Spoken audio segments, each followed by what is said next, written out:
Former Inec chairman Jega refused fresh discovery that may affect Obi'S petition. Welcome to the news and thank you for tuning in to listen. Please subscribe to our channel. Following the conclusion of the general elections in Nigeria in 2023 and the controversy that resulted, Professor Atahiru Jega, the former chairman of the Independent National Electoral Commission, INEC, conducted an extensive analysis of the result, particularly the presidential votes, and came to the following conclusions.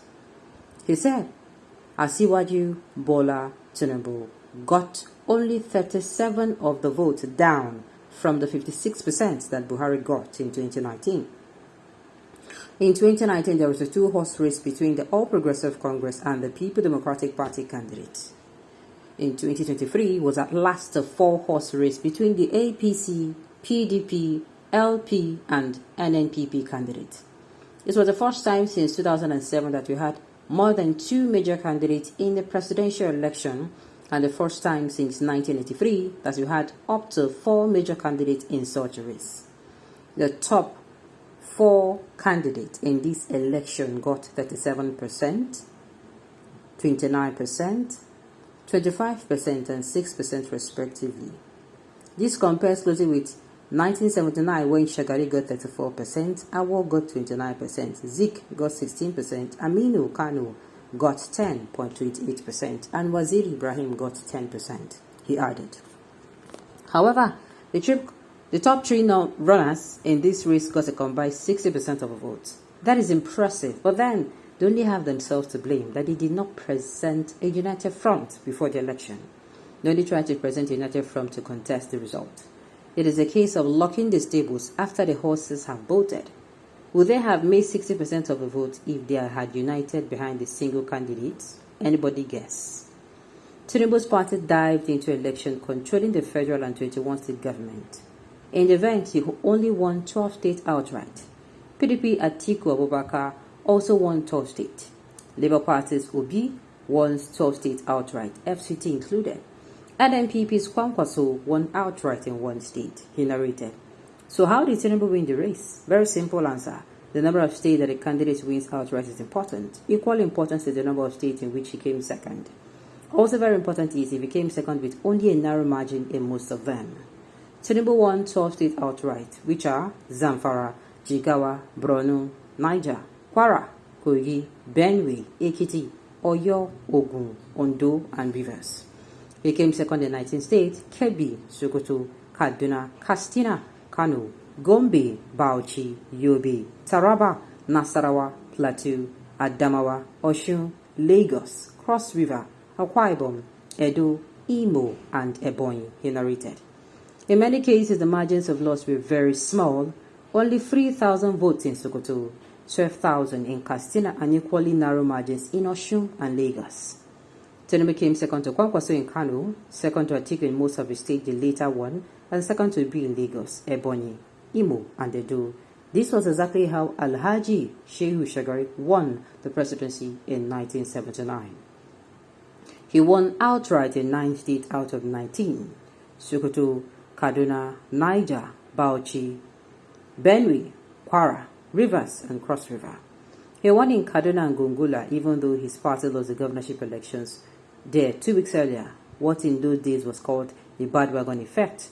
Also, of the remaining 10 states in Nigeria at that time, Shagari came second in 9, which are Oyo, Ogun, Ondo, Bendel, Anambra, Imo, Borno, Plateau, and Kano. Shagari came third only in Lagos after Awo and Zik. Like Shagari, like Tinubu, you are victorious if your party is either first or second in almost every state. Therefore, allegation that the APC rigged the election also falls flat because they lost the biggest states, namely Lagos, Kaduna, Kano, and Katsina, even though all of them have APC state governors, all of them who are staunchly loyal to Tinubu, he explained. In terms of vote banks, what is Imo, Edo, or Adamawa to these states? Why should anyone go rig an election in some small state when they could rig up figures in the biggest ones and win by a large margin? If they could help it, why should 10 APC governors, the All Progressive Congress National Chairman and Director General of the All Progressive Congress campaign, suffer the embarrassment of failing to deliver their state? Why should Tinubu himself suffer the embarrassment of failing to win outright in Lagos, long alleged to be his political fiefdom? He questioned.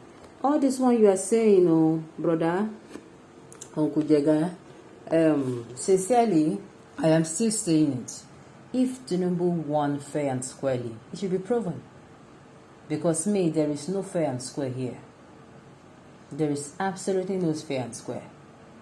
Let the courts decide. I'm just hoping that the judiciary will not play a smart one. I hope that they're going to put in mind that Nigerians are already disappointed in them. I hope they're going to use this election to do the right thing. I'm not saying come outside and say this particular person win when you win, but say the truth and stand by it. We do wait for court matter. That is all. I keep saying if Tinubu won free and square, you will not even be here. You will not even be here saying you win, you no win, you talk, you no talk. All those ones will be super story of the century. Okay, all the principalities and powers of darkness are just against an innocent, and you idiots are not talking about Tinubu and his whereabouts. Why can't we disintegrate this country? Let everybody go, because we being together with this kind of animals in the human form. I understand these things going on. It's painful.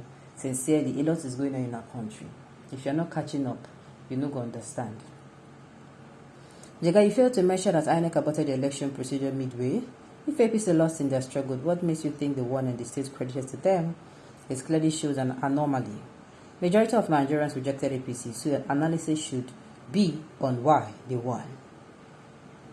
A matter that is already in court does not need this partial analysis. The court should be allowed to educate over this matter and give an impartial judgment. Yes, so they should allow the court to speak. Prof, this analysis is too childish and simplistic to come from a professor, a former Inec boss for that matter. He purposely did not want to mention the technical flaws evident in the election process, which was deliberate. Do you think that the rest of us are fools? Do we all need to be professors before we can know when an election is rigged? Stop giving legitimacy to a crime against humanity called 2023 presidential election in Nigeria. A million of your type cannot confuse us. I repeat, this matter the court. Make court preside over them. And make us no forget. Say they are there for justice and for doing the right thing and for speaking the truth, no matter who asks is God. Okay. Jega should at least be rational in speaking. Does Obi ask him how many states that made him born? What he wants is for them to provide the beavers used for the election. And why did INEC not follow their guideline? Why do we have such people in our country? When they said Yoruba are a problem, I said no. The only problem we have in this country is INEC and APC government. Finish. If they should leave Nigeria, all will be well. Alright, on this note, we've come to the end of the news. So thank you for tuning in to listen. Until I come your way next time, enjoy the rest of your day.